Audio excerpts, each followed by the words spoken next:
Good evening and thanks for tuning to Twin State Sports. I'm Zach Seminar. The Mississippi State Bulldogs proved they weren't up for the task when they went to Jordan-Hare Stadium to face 7th-ranked Auburn back on Saturday night. Bulldogs manhandled by the Tigers, who exploded for a 40-point lead less than 2 minutes into the game's second half. MSU's defense, it was shredded for nearly 600 yards. Garrett Schrader got little help from his teammates while accounting for all but 36 of MSU's yards and a beatdown that sent State to 3-2 on the season. It's a good football team like this. We went into the week talking about how small the margin of error is, and to come out and spot them 21 before the band even gets in their seats, you don't give yourself a chance. You're fighting out of the corner for the whole game. I thought some of our warts got exposed today, some of our deficiencies and weaknesses, and they took advantage of them.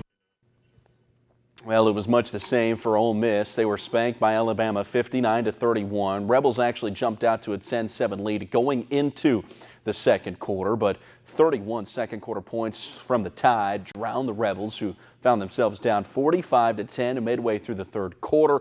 Ole Miss drops to 2-3 to start the year. Always disappointed, when you lose. You got to give Alabama some credit. They're the #1 team in the country for a reason.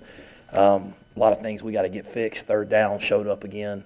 Got to find ways to get off the field on third down, get some more pressure, play the right leverage, but getting off the field on third down. Rebels return home next weekend. They'll take on Vanderbilt. Well, not a lot of offense during Sunday Night Football. No problem, though, for the Saints. They hold on to beat the Cowboys 12-10.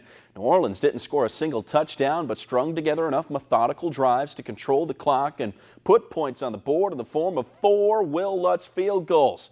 It was the New Orleans defense who stole the show, holding Zeke Elliott to just 35 yards on the ground while forcing a fumble and consistently pressuring Dak Prescott. Win moves the Saints into a tie for the second-best record in the NFC. Last year we heard about how much more physical they were than us, and we knew coming into this game that we had to be the most physical team. We knew that we had to possess the ball and we had to be good in certain areas of the game. I'm sure when we look at the tape, there'll be a number of things that we'll want to improve on, and yet it's a good win against a good opponent, and we'll play in a lot of those close games. And I thought our guys finished well.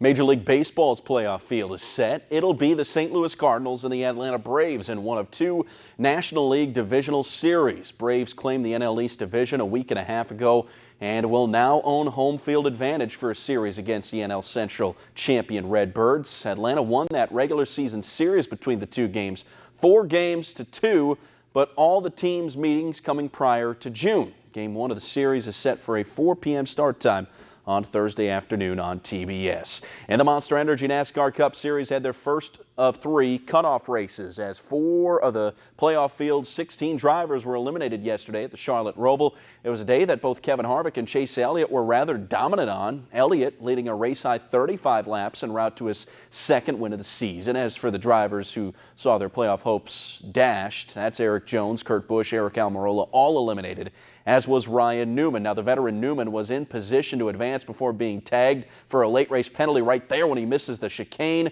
giving the final transfer spot to Alex Bowman as they head to Dover. We fought hard today, didn't implode. Might have made a couple guys upset, but it don't much matter to me. We'll just keep digging. Proud of everybody at Roush Fenway. We knew coming in we were at a big deficit and just didn't have the race car and the race car driver today that we needed. It stinks for sure, but still really blessed and fortunate to be in this position.